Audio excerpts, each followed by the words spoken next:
Irani imesema ina matumizi na dunia usiku wa leo. Karibu Makumba International News kwa habari za kimataifa, siasa, uchumi pamoja na teknolojia.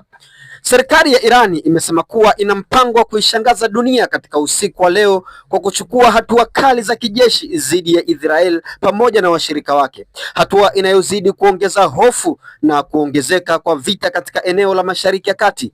Kauli hiyo imekuja wakati mvutano kati ya mataifa hayo mawili ukiendelea kupanda kufuatia mashambulizi ya kijeshi, vitisho vya kisiasa na mashambulizi ya makombora ambayo tayari yameripotiwa katika maeneo mbalimbali ya kanda hiyo. Maafisa wa Iran wameeleza kuwa hatua hiyo inalenga kujibu mashambulizi ambayo Teherani imekuwa ikidai kuwa yamefanywa na Israel pamoja na washirika wake, huku wakisisitiza kwamba nchi yao ina uwezo mkubwa wa kijeshi na haitasita kujibu kile wanachokiita uchokozi dhidi ya taifa lao.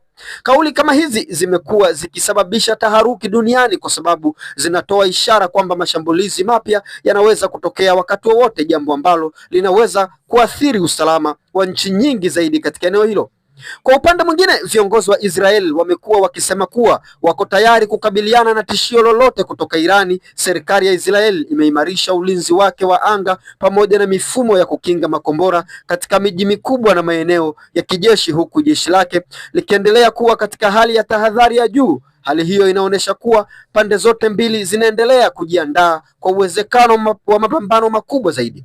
Mvutano huu umeendelea kuongezeka hivi karibuni baada ya mashambulizi ya kijeshi kati ya pande hizo mbili, ambapo Irani imewahi kurusha makombora na ndege zisizo na rubani kuelekea Israel kama sehemu ya hatua ya kulipiza kisasi. Wakati huo huo, mashambulizi na majibu ya kijeshi kati ya mataifa hayo mawili yamekuwa yakihusisha pia washirika wao katika kanda, jambo ambalo limeongeza hatari ya vita kuenea katika nchi nyingi zaidi Mashariki ya Kati.